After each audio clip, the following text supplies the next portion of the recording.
Welcome to the Profitable Sugar Bean Production webinar. My name is Wendy Madzura. With me today is Emmanuel Ziramba, and we are going to be taking you through the profitable sugar bean production story. We do hope that in light of COVID-19, you are staying safe and also adhering to the stipulated regulations of COVID-19. Now for the housekeeping issues, we just need to highlight a few issues. The presentation is being recorded and it will be shared. A PowerPoint presentation will be beamed on the screen during the presentation, and typed questions are invited and the answers will be provided in the chat column or at the end of the presentation. Now for the layout of the presentation. We are going to start off by looking at the essential elements in agriculture.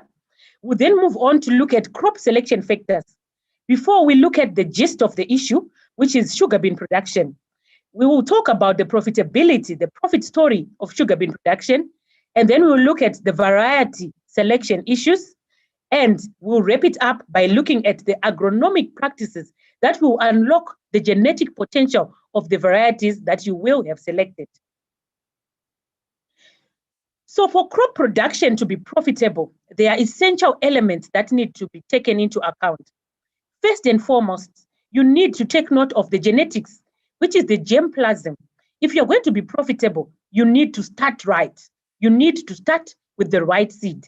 So the right seed will enable you to get high yield, high disease tolerance, high tolerance to problematic diseases that might occur in that particular crop that you will be establishing. You also need to take note of the soil. The soil is the main growing media that we use, particularly here in Zimbabwe and the countries in Africa, in growing our crops. So we need to nurture our soils. We need to treat our soils for acidity and make sure that the soils are providing the much needed nutrients and water for the crops to grow well. Also, we need to take into account the weather or the climate, so to say.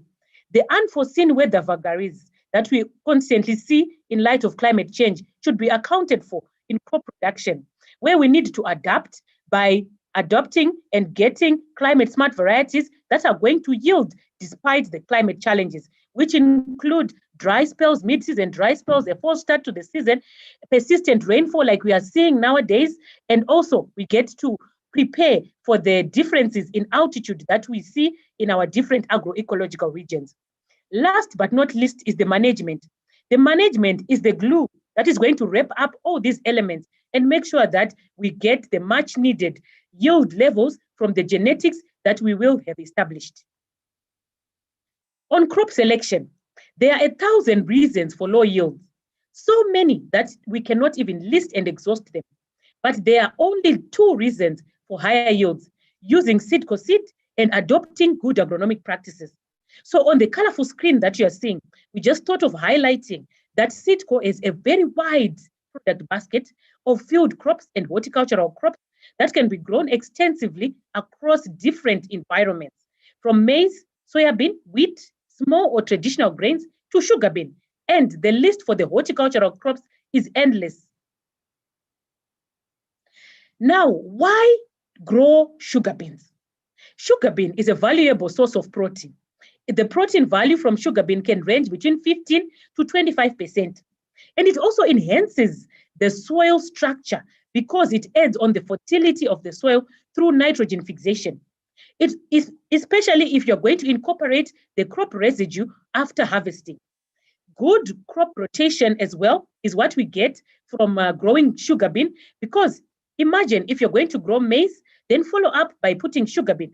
It means you have a chance of curbing the problem of fall armyworm and maybe the African armyworm, because these are crops in different families. The dollar value is what we speak to nowadays, because farming has become a lucrative, potentially lucrative business. So we want to speak to the dollar value of any cropping venture. This brings us to the issue of sugar bean production profit story.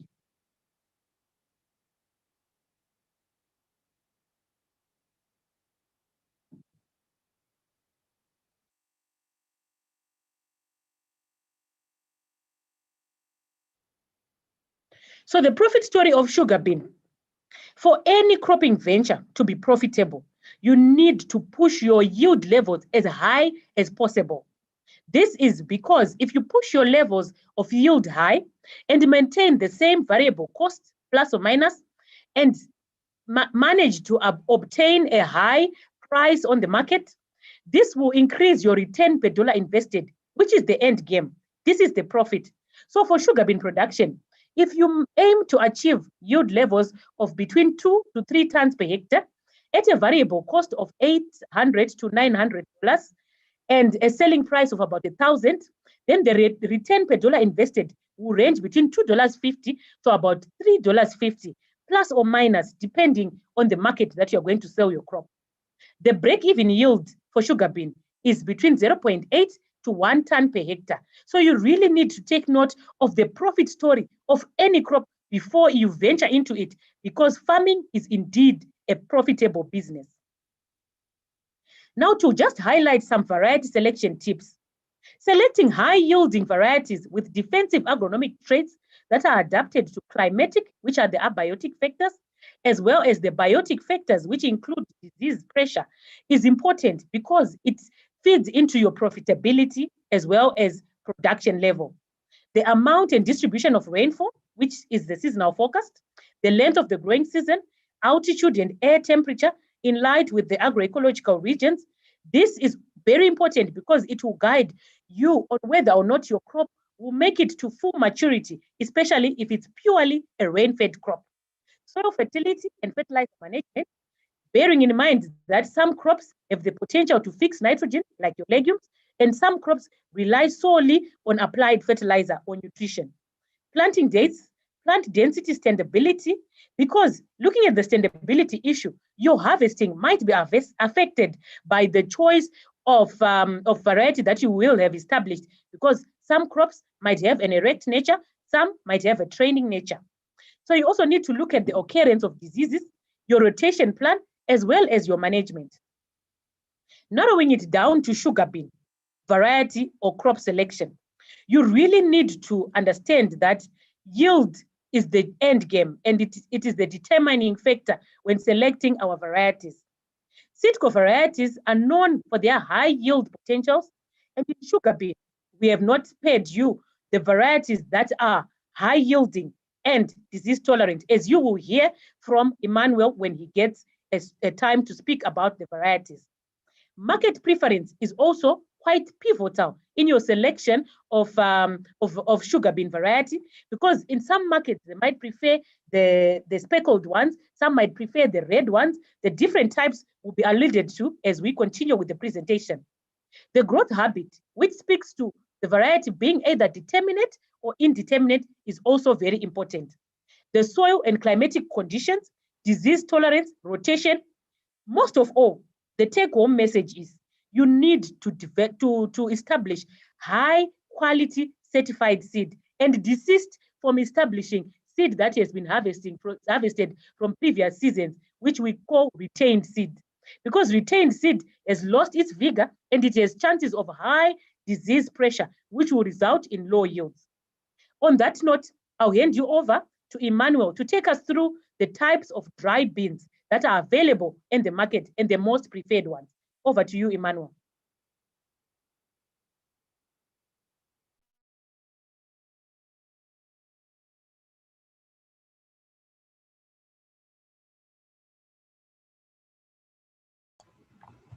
Oh,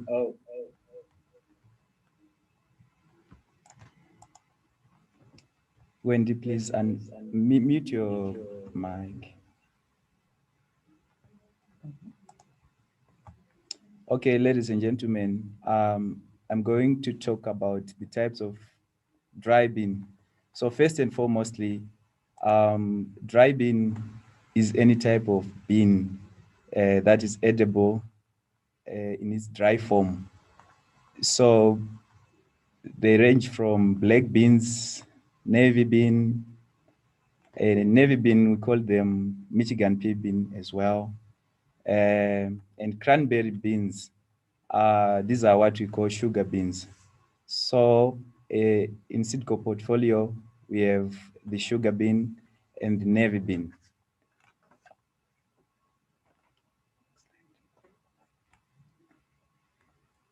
So I will start off with Esigadra.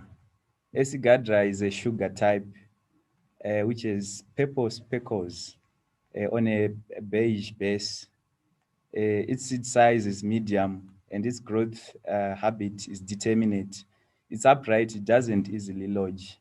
The grain yield potential of Gadra is 2.5 tons per hectare, and its plant height is 50 centimeters.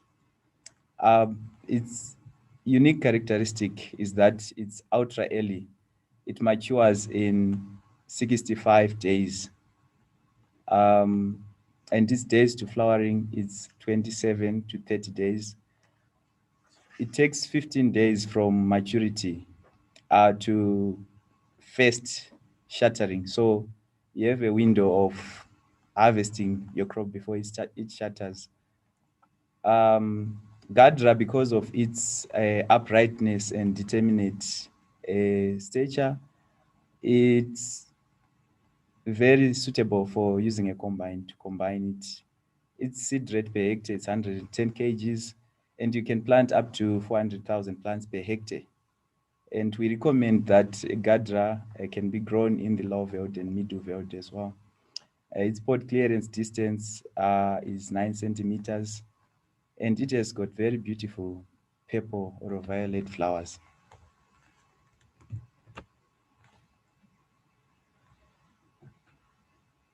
Then we go to SC Ukulinga. SC Ukulinga as well is a sugar type, and its class is red speckled. It has got a very, very large seed. Its growth habit is determinate or upright as well. It's similar to Gadra. Its grain yield potential is also similar to Gadra, 2.5 tons per hectare, which means it has got a potential to have high yields. Its plant height is 60 centimeters, unlike of Gadra, which is a little bit shorter. Its unique characteristic is that it has got a large grain. Days to flowering, 35 to 40 days. Days to maturity, 85 to 95 days.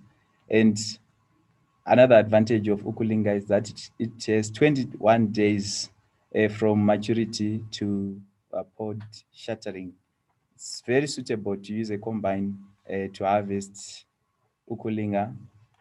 Its seed rate per hectare, it's 120 kgs per hectare because of its large seededness. And you can put up to 350,000 plants per hectare maximum. It's also recommended to grow it in the low veld and middle veld. Pod clearance is 10 centimeters and it has got white flowers.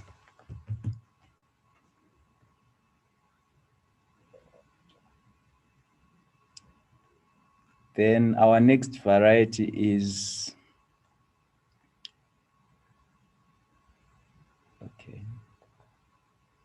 our next variety is Calydon.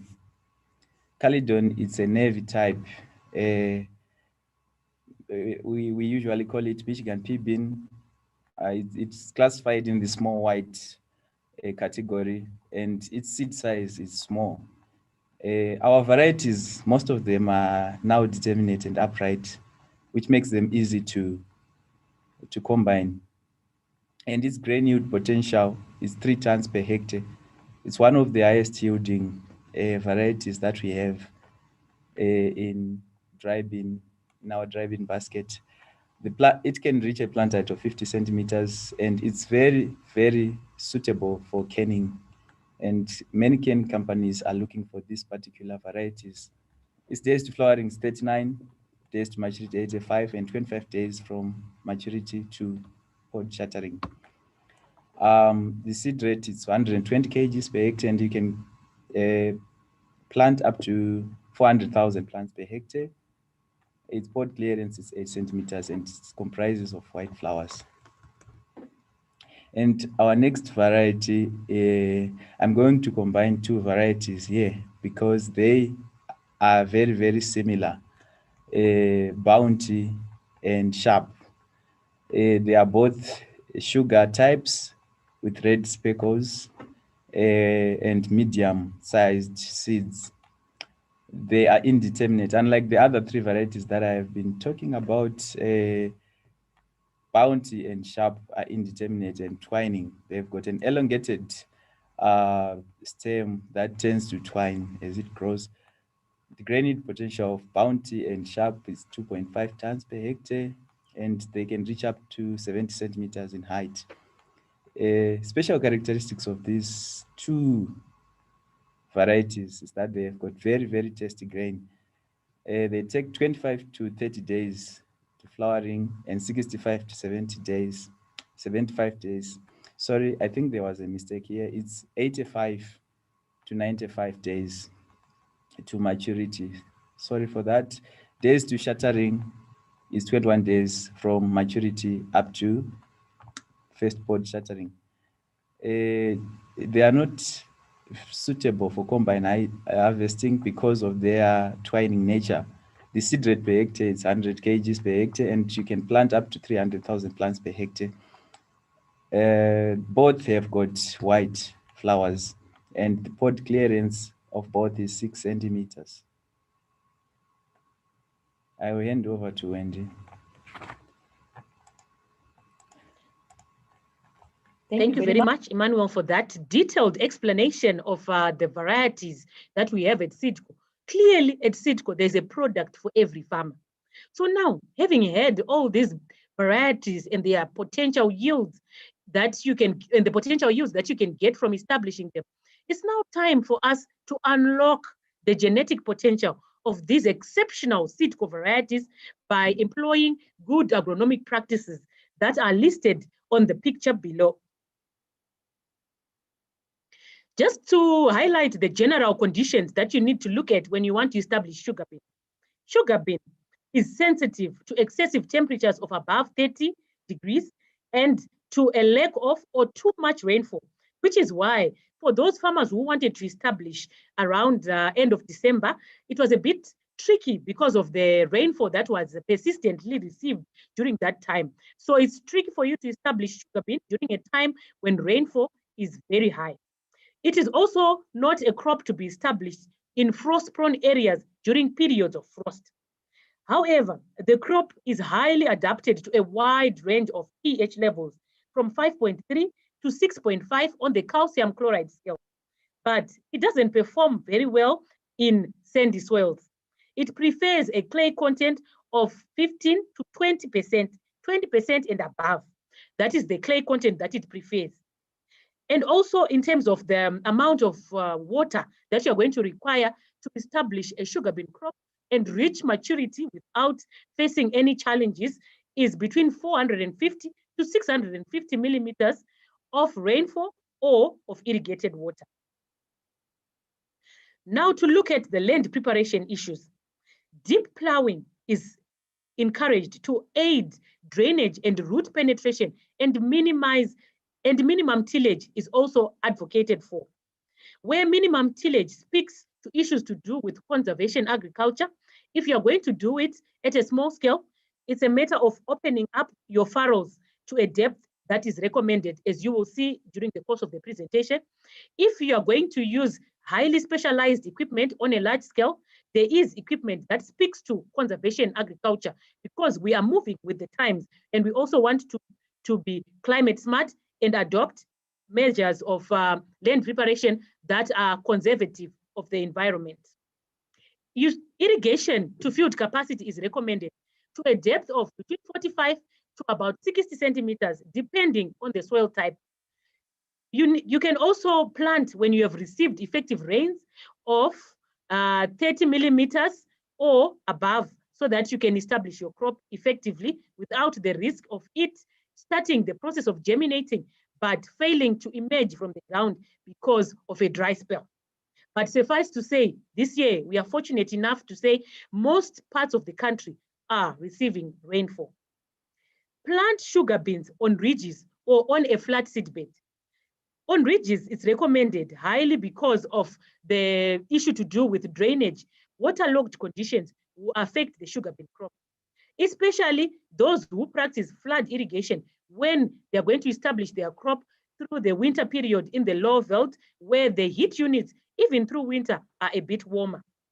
Fine tilt is now what we want to talk about. What is fine tilt and how important is it? Fine tilt is important because if you do your land preparation and achieve a fine tilt, it means that you have very fine granular particles of soil. And this will enable a crop like sugar beet, which endures epigeal germination, to germinate well. It also requires a fine tilt for good seed to soil contact and effective germination. It reduces weed infestation at crop establishment and therefore gives the crop a good head start. There on the pictures you are seeing below are examples of epigeal germination occurring in sugar beet production. And as you can see, the hypocotyl, which is the neck area that is going to emerge from the ground, is quite sensitive and delicate. Imagine if that delicate hypocotyl meets a crusty hard layer, it will break.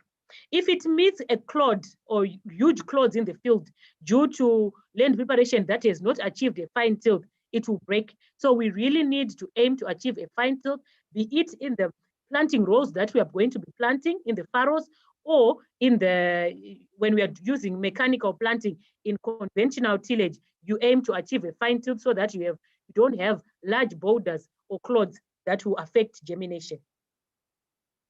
I'll hand you over to Emmanuel to take us through the time of planting, seed rates, and some planting tips as you establish your sugar beet crop. So the recommended time for planting dry bean or sugar bean is from the 15th of January to the 15th of February in the middle veld. And in the low veld, it's from the 15th of February to the 15th of April. And normally it's under irrigation. After the winter frost in winter-prone areas, in frost-prone areas, you can plant your sugar bean from the end of July up to 15 August. If you go beyond 15 August, you risk your sugar bean getting coinciding with the rains, and your sugar bean quality will be very, very poor. Seed rates, we go now to seed rates.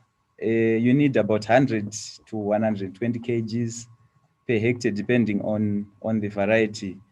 You need to treat your seed before you plant to protect your seedlings from the pests, early pests, and also from some dumping off and some fungal pathogens. So you need to treat with either Thiram, Captain, Gauch, or to mix. For those who intend to top dress, we don't encourage you to inoculate your seed with rhizobium. But if you don't intend to top dress, you can use rhizobium. It's easily available from the Grasslands laboratory. And to the right is our farmer, Mr. Muonde, in Nyamaropa, in the Loveld. Now we go to the planting and plant population. So sugar bean, you either plant them manually or you can use a planter. So planting it manually, you need to mark out furrows that are 2.5 to 4 centimeters deep. Don't deep plant your sugar bean because it won't germinate. You'll be burying it for good. The interrow spacing recommended, the range is from 45 to 60 centimeters. The in-row spacing also ranges from 5 to 10 centimeters, depending on the target population. So you can use a soybean planter to plant mechanically. Of course, you need to do some adjustments and some modifications probably.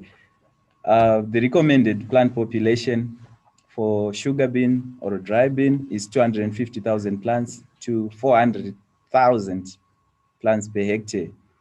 And the planting depth is from 2.5 to 3.5 centimeters, depending on the type of soil in your region. Then on fertilizer application, we recommend farmers to analyze to send their soil samples for analysis so that they get recommendations pertaining the basal fertilizer that is needed in their particular fields.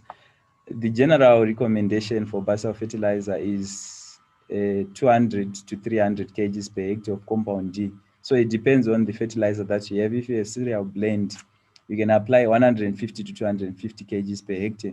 And for double D, you reduce your rate by half to 100 to 150 kgs per hectare.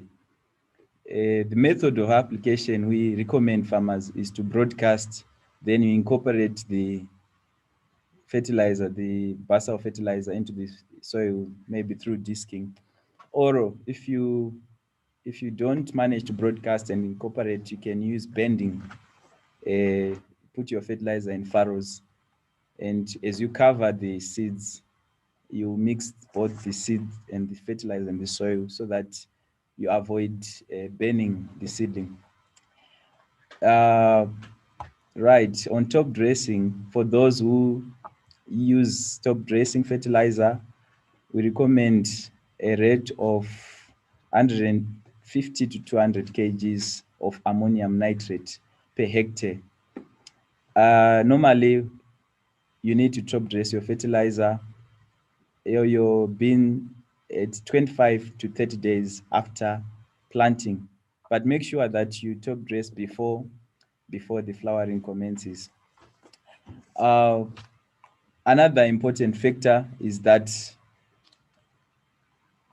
you don't need to put a lot of AN because it results in rank growth, excessive vegetative growth at the expense of reproductive growth. Right, there is a tip that we have put here. You can use cup number 5 to bend your basal fertilizer at 30 to 40 centimeter stretch. Okay, now we move on to our next slide. Thank you. Thank you, Emmanuel, for explaining to us the time of planting and the planting tips. I hope we are all taking notes. But for the purposes of the questions that we are seeing, this presentation is being recorded and it will be shared, and we'll attend to the questions at the end of the presentation, though some of them we are typing responses. Effective weed control is important, not only in sugar bean production, but in crop production as a general or broad term, because weeds compete with your crop for nutrients, growing space, moisture, as well as tend to harbor insect pests and diseases.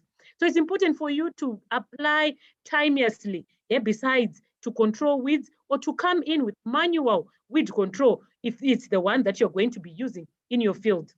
However, manual weed control is quite tedious, and it's also required to be used maybe on a small piece of land as opposed to large scale or medium scale production. The ideal situation would be for you to have a weed-free field for the whole cropping cycle.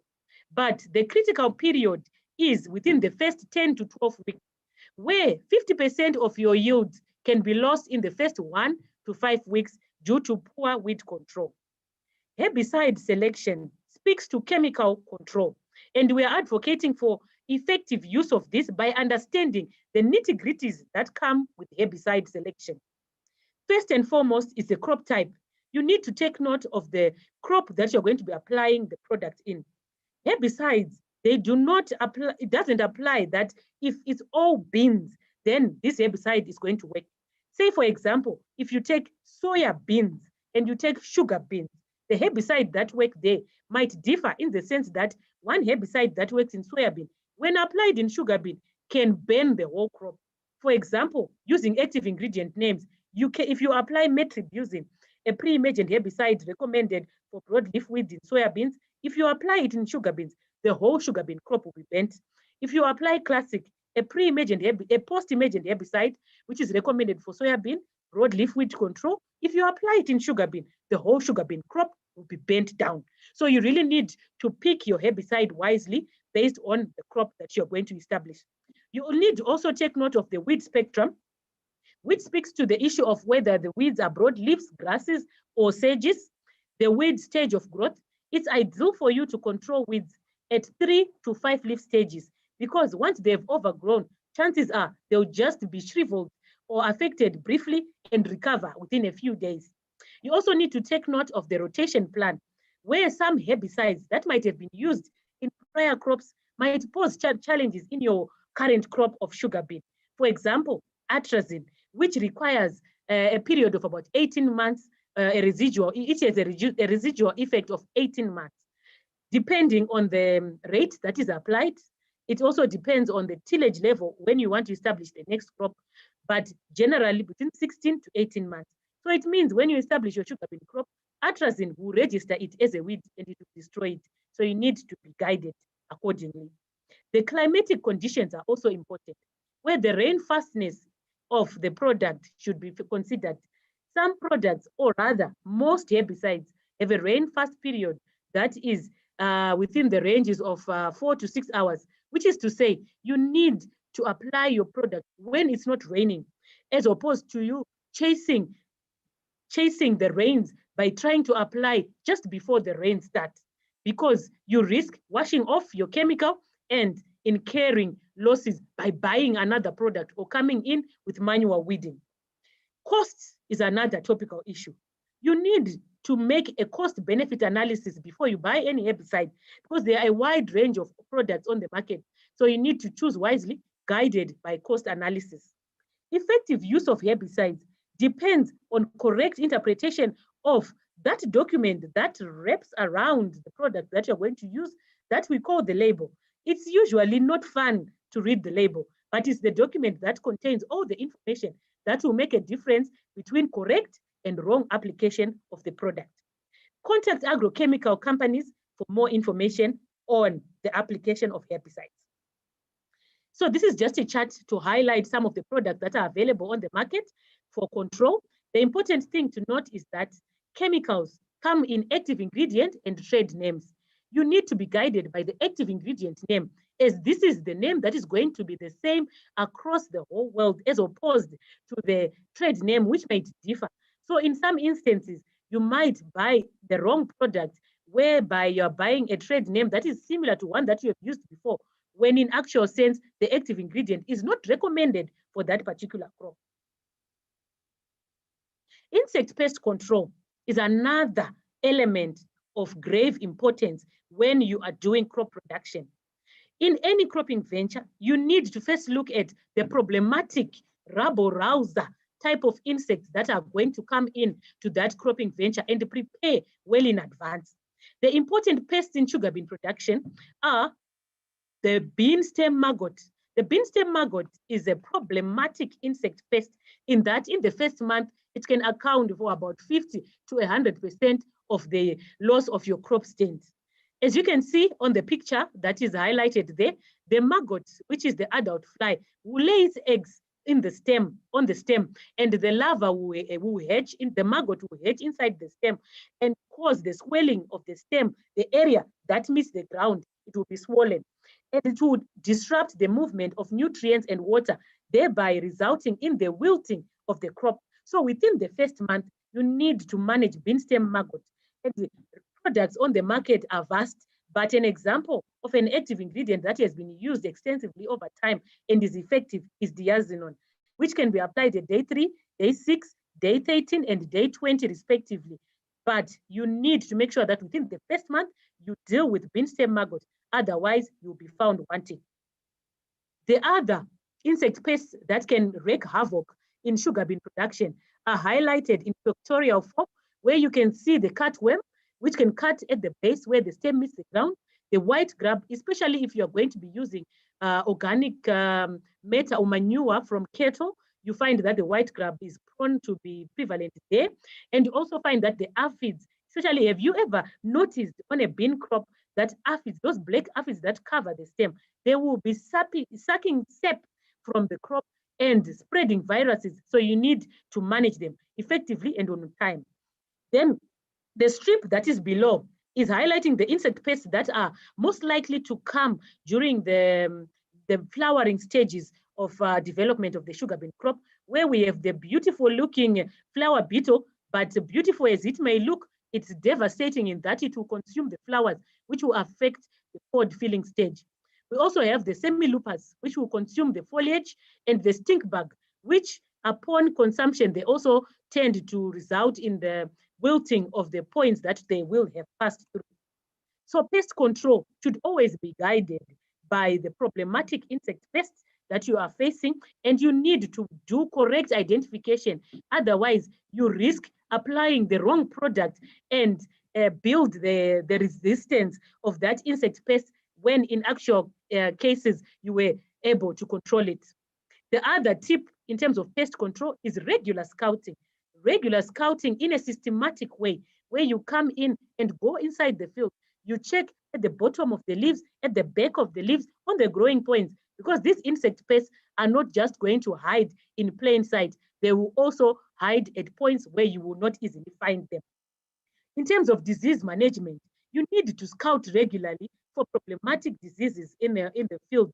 But another important tip that we might give you today is the selection of your seed. If you select seed that is tolerant to most problematic diseases, like the sugar bean rust and the angular leaf spot, which are fungal, then you reduce the need to come in with curative fungicides, where thereby incurring a cost which will increase on your cost structure and reduce your return per dollar invested. So you need to safeguard your pocket by investing in the correct genetics that are going to save on money and save on value. You also need to take note, however, of the fact that there are some bacterial diseases and viral diseases that might be difficult to manage, especially the bacterial diseases, where you find that some of the bacterial diseases might be more prevalent during seasons of excessive rainfall, where waterlogging conditions are prone.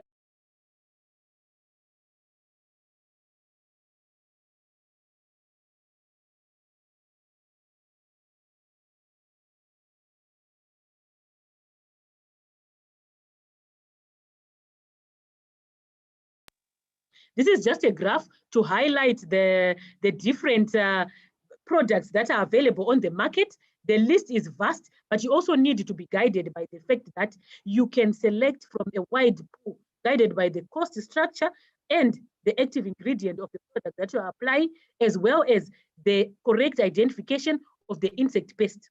Another topical issue that we would just like to highlight is the seed dressing, where we recommend that seed dressing be used during the planting stages when you are establishing your sugar bean crop. Together with your rhizobium, there is some seed dressing available on the market that is compatible with the use of an inoculant. So you can apply that safely and without much of a challenge. On that note, I'll hand you over to Emmanuel to give us some take-home messages and to summarize before we get into the many or multiple questions that we are seeing on the screen, and we'll answer to them as much as we can. Over to you, Emmanuel.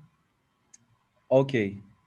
So, dear farmers, you need to know that this is the ideal sugar bean season, and according to the calendar, it starts today, the 15th of January, in the middle belt. So please make use of this opportunity. Sugar bean is a very, very healthy grain.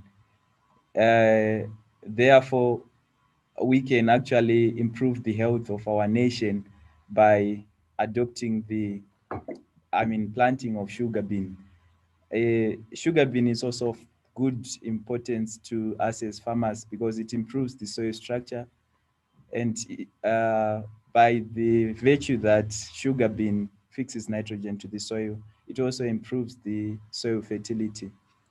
And above all, sugar bean is very, very profitable. Therefore, farmers, please take this message home. Thank you. Thank you very much, Emmanuel.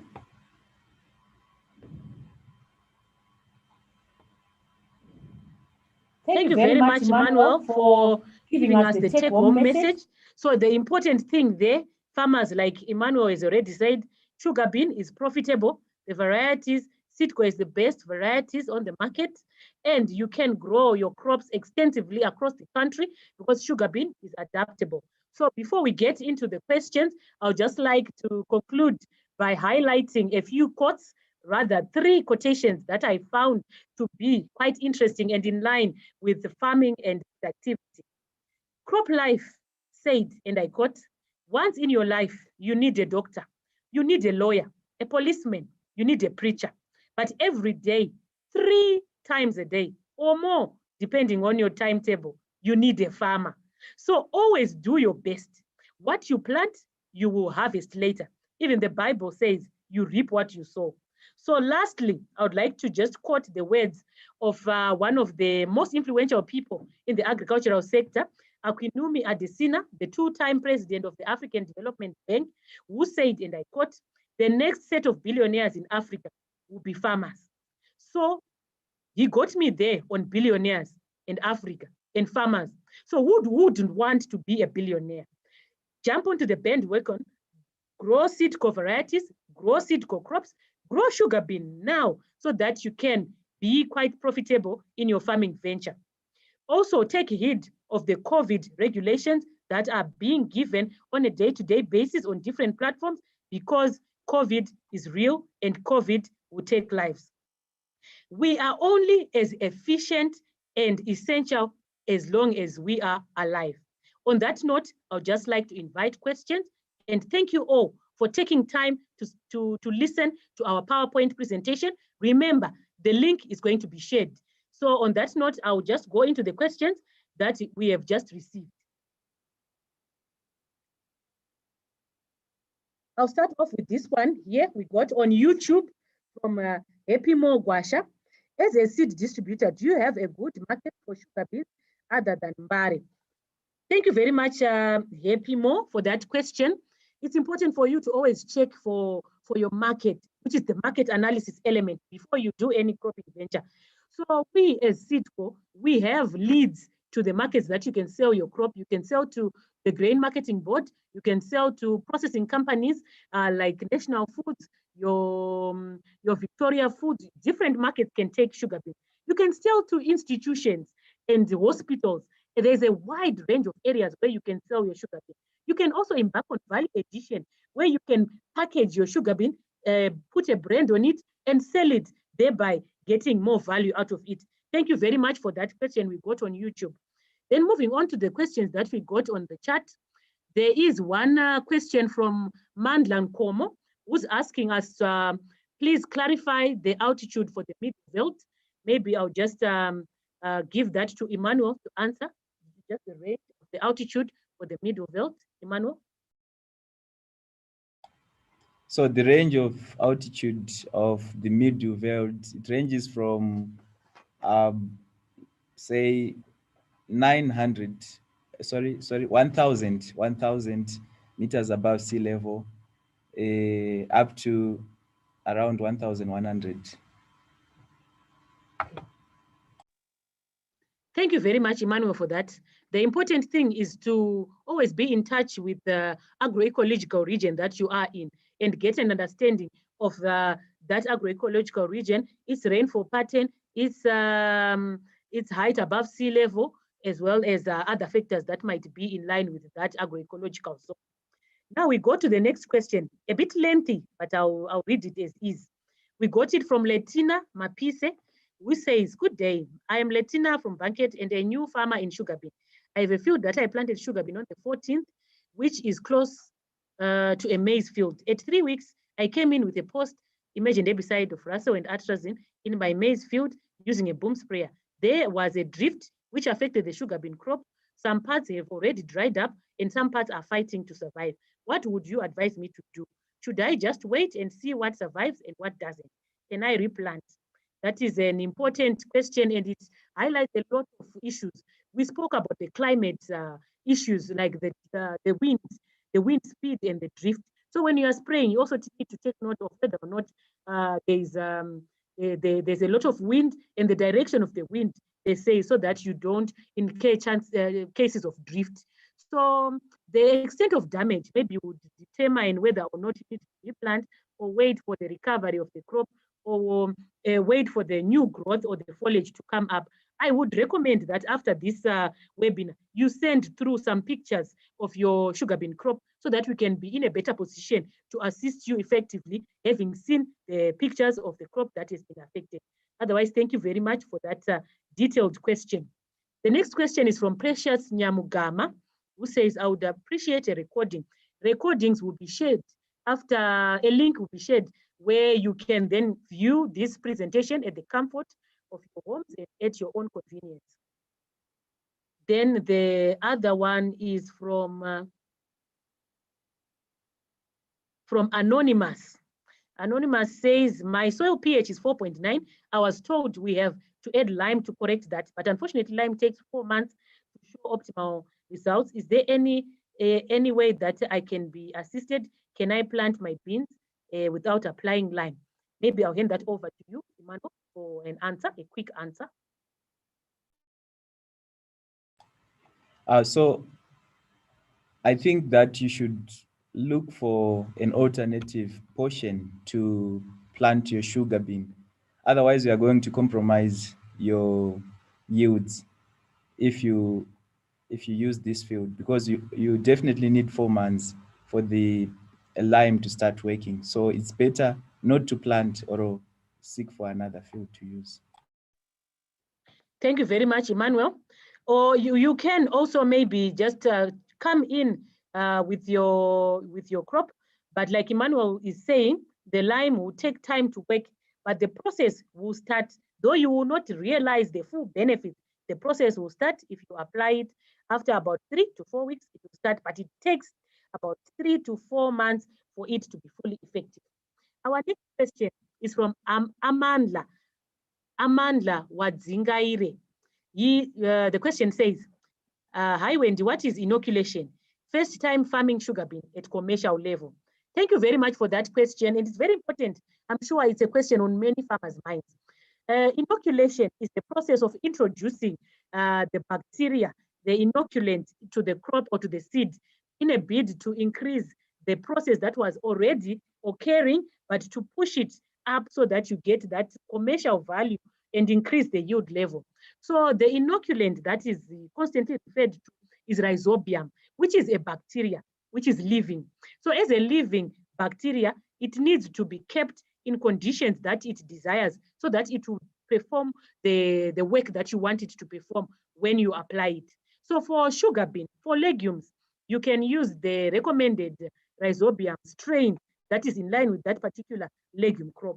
For sugar bean, there is a bacteria for legumes that you can apply, the rhizobium bacteria that you can apply, the effectiveness of which is still under investigation. But however, in the event that you have applied the rhizobium, maybe after about 6 to 7 weeks, when the process of fixation is expected to have started about 6 to 7 weeks, you see that your crop is pale. Maybe the rhizobium will not have worked. You can come in with a light application of top dressing fertilizer in the form of AN and apply about 100 to 150 kgs per hectare. Don't over apply ammonium nitrate because it will cause luxurious vegetation at the expense of the crop. The next question is it good to spray glyphosate in the land that you want to grow beans? And how long does one take to plant after spraying glyphosate?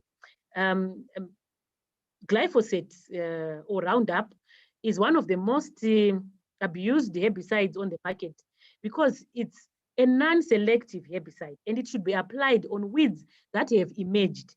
So it will only kill whatever is green at the time of application. So the germination time that sugar bean takes is slightly less than the one that maize takes. So you are recommended to apply glyphosate well in advance of planting so that there are no chances of a little bit of the herbicide that is left in the soil before photodegradation is occurred to affect the germination of the crop. Otherwise, it doesn't work on weed seeds that are in the ground. It works on anything that is green at the time of application. Then another question for you, Emmanuel. I have been looking for sugar bean seed varieties from Manu Sonani. I've been looking for sugar bean varieties in Mutare since the beginning of the year. Any leads? We'll then link you up with our agronomists in Mutare he or she will be able to assist you on where you can buy your seed, and this will then be a time for you to start planting. Are there any specific herbicides recommended for sugar beans, and do you recommend pre or post emergence? Yes, there are some specific herbicides, but like we rightfully said, it should be guided by the weed spectrum, and the type of weed that you want to apply. Pre-emergent and post-emergent herbicides are available, but you need to engage agrochemical agronomists for them to give you a detailed explanation in line with the weed spectrum that you have.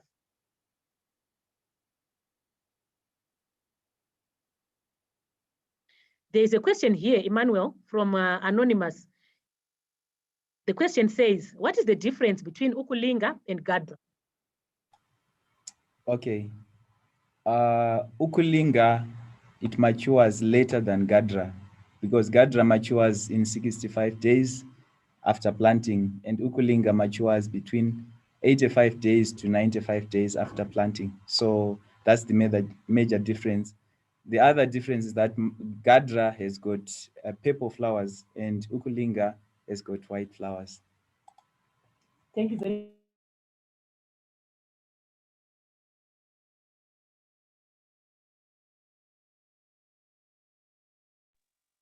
Thank you very much. For the benefit of Farai Matenga, who has just joined, is asking for us to just give a highlight of the varieties again. Just in summary, the varieties that are recommended of the sugar bean crop. Emmanuel. We recommend that you choose a variety that does well in your area, because varieties sometimes they can be area specific, but I can recommend you to go for Ukulinga because of its high yield, large seededness, and also its erectness. If you want to use a combine to reduce costs at harvesting, you can use a combine. If you are located in an area where there is less rainfall, you can go for Gadra because it can escape drought. It just needs 65 days, which is 2 months and a week to mature. Thank you very much. In the interest of time, we'll try to respond to as many questions as we can. Which from Shailet Magunde, which planting dates are perfect for Banket, Mashonaland West? And also there's another question which is asking for the best varieties for Darrendale. So you can give us the two responses and just highlight briefly the varieties that are recommended for the high belt, and if there's much of a difference between varieties recommended for the low belt. Okay, in Banket, you can start planting now, 15 January up to 15 February. And another good thing about Banket is warm in Banket, so you tend to realize better yields because the heat units accumulate very quickly.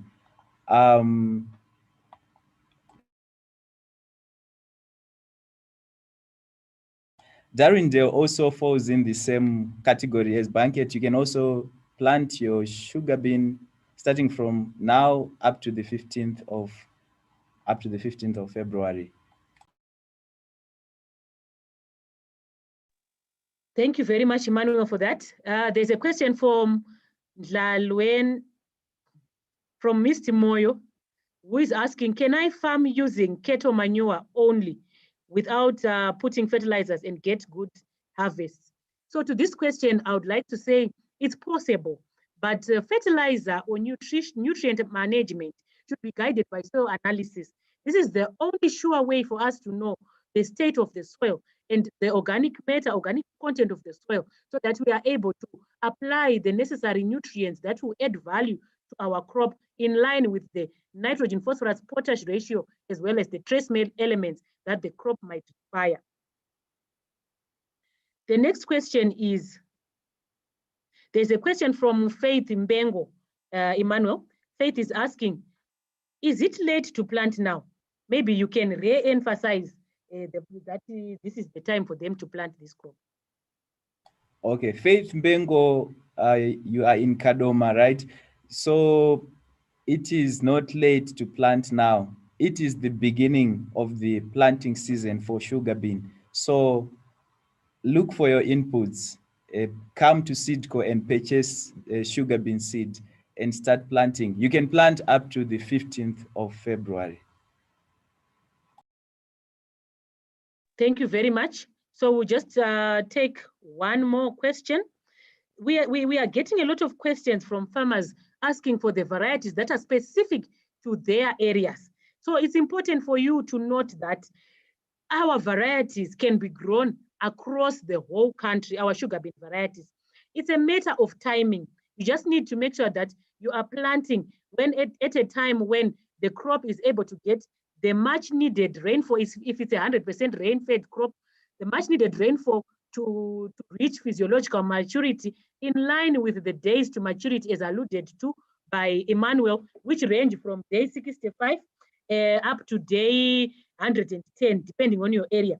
But as a rough guide, determinate varieties which tend to mature a bit earlier can be planted in the middle veld, whilst in the indeterminate varieties can be planted in the low veld. So you need to stand guided by that. Then as we round up, our last point is to re-emphasize that farming is indeed a profitable business. You just need to start right with the right technical expertise and the right seed, coupled with good agronomic practices. Seedco is your one-stop shop for all your seed solutions, be they field crops or horticultural crops. We are here to provide you with a service. We have an extensive distribution network, and we have agronomists in every province ready to assist you. Visit our website on www.seedcogroup.com for more information and for more literature. We can also download our app, our Seedco app, and get more information from there on the different cropping ventures that you can embark on. Again, thank you so much for spending time with us during this webinar. We wish you well as you establish your sugar bean crop for the 2021 farming season. Remember, farming is indeed a business. It starts with the right seed coupled with good agronomic practices. On behalf of myself and my co-presenter, Emmanuel, would like to say thank you and goodbye. Thank you.